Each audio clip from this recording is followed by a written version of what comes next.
now, both from the team standpoint and the players. I mean, we're coming off tremendous momentum in the WNBA. It's not lost on anyone. You know, I feel like in the last few years in particular, the league has turned a corner in terms of fan interest, commercial success, popularity of players. I mean, you know, all arrows are pointing up in terms of the WNBA, and as someone, you know, who was involved from the earliest days, now going into our 30th season. The race for the bottom is handled. Adam Silver did talk about the WNBA CBA negotiations, and he did call for urgency. This is interesting. He, by the way, you need to pay attention because the moment of truth has arrived. Music, and the most influential figure in basketball, has finally drawn the line. For months, we've watched the WNBA Players Union push the envelope. We've seen them post flashy protests online. We've watched them demand revenue cuts from a league that has yet to turn a profit. And we've witnessed them gamble the entire future of women's basketball just as it was gaining momentum.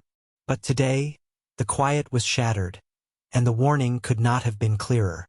Adam Silver, the NBA commissioner, the man who controls the flow of money that sustains the WNBA, took the stage at All-Star Weekend and delivered a stark ultimatum that should make every player in the league sit up and take notice. Welcome back to the channel where we don't just summarize news.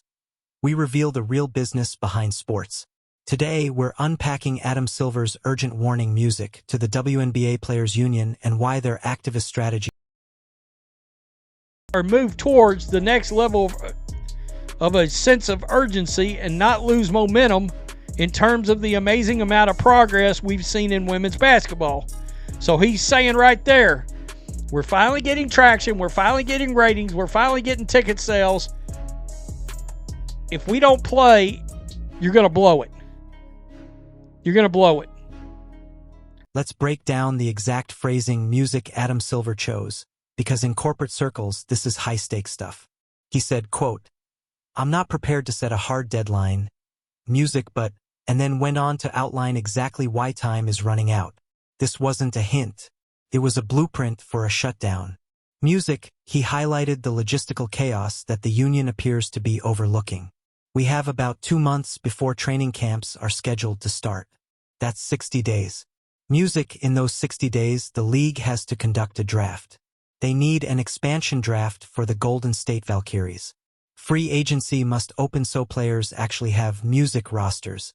None of this, absolutely none, can happen without a collective bargaining agreement. You can't draft a player into a league lacking a labor deal. You can't launch a new franchise if the financial rules aren't finalized. By citing the timeline so precisely, Silver is calling out the union's bluff. The WNBPA believes they can hold out indefinitely. They think they can push this into May and make the owners yield because everyone is watching. Adam Silver just deflated that notion. He's telling them their leverage is imaginary. The true power lies in the calendar, and the calendar is about to crush them. If a deal isn't done by mid-April, the season is postponed. If the season is postponed, TV partners get upset. If TV partners get upset, the revenue disappears. Silver knows this better than anyone. He's survived NBA lockouts. He knows the damage. And he's watching the WNBPA's amateurish moves, sending poems, to owners, shaking his head. He's basically saying, "Do you realize how close you are to blowing this? The 11th hour isn't coming." How much money they're offering. Multiple sources told ESPN that the league projected the union's plan would result in $700 million in losses during the agreement, and that it would jeopardize the league's financial health.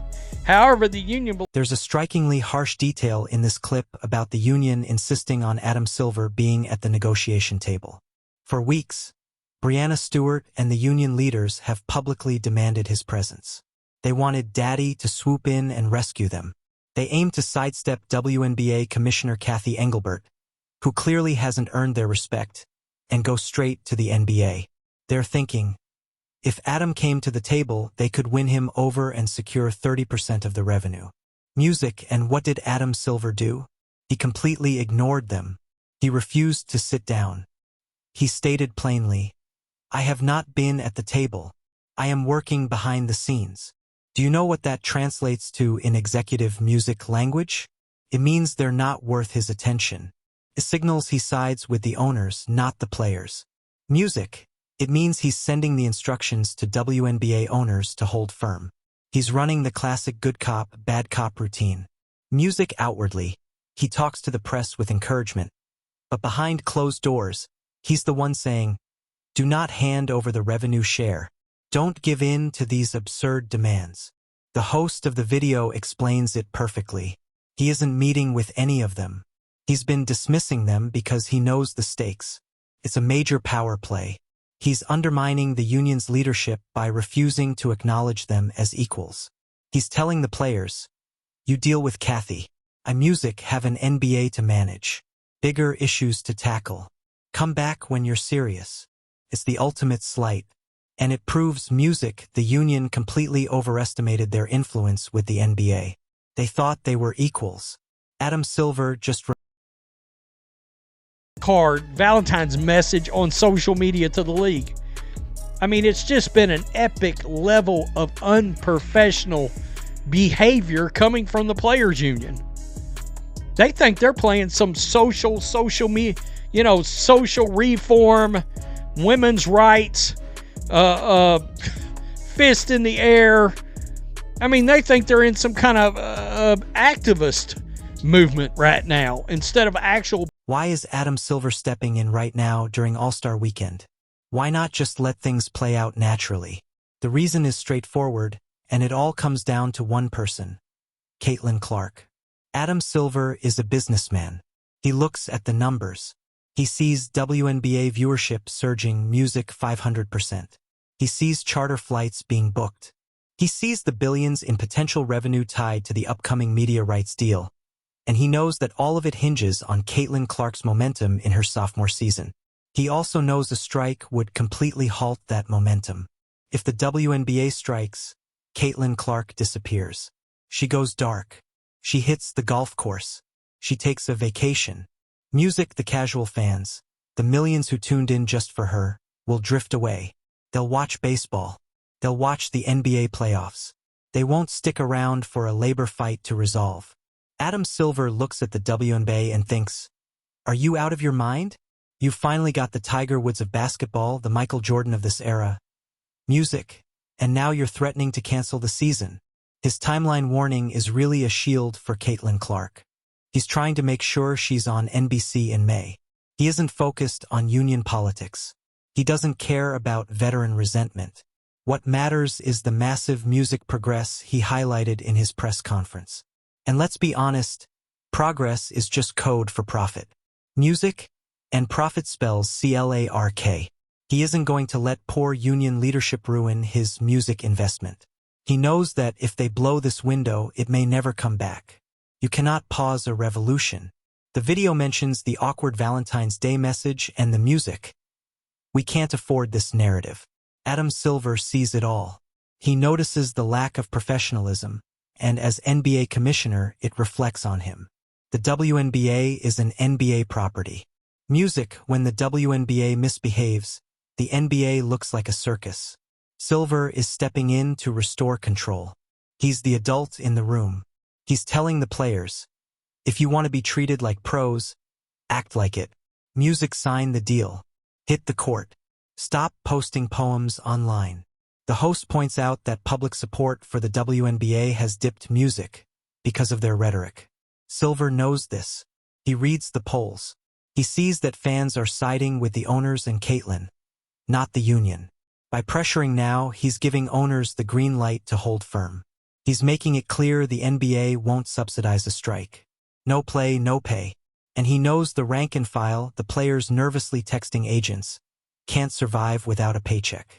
He's squeezing the union where it counts, Music, to force them to give in. He knows Breanna Stewart can endure a strike, but the 11th player on the roster can't. By setting a deadline, Music, he empowers the lower-tier players to push back against their leadership and say, when it's at the end. So that's not surprising to me. What Adam Silver said in that regard is not surprising to me at all.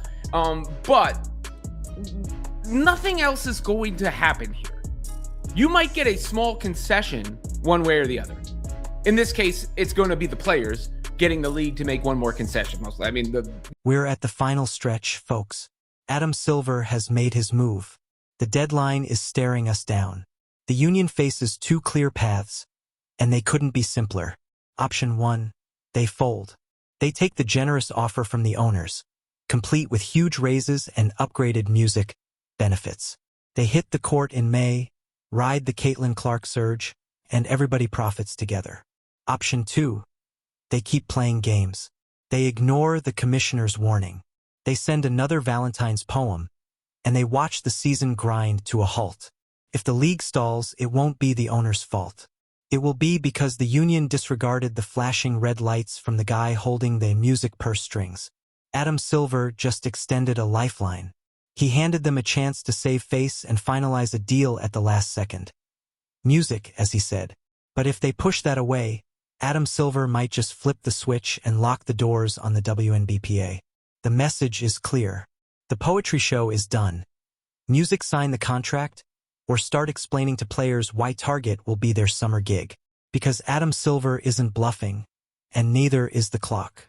The Caitlin Clark era is ready to launch, and Adam Silver will make sure the union isn't standing in the doorway. This is it, the final call.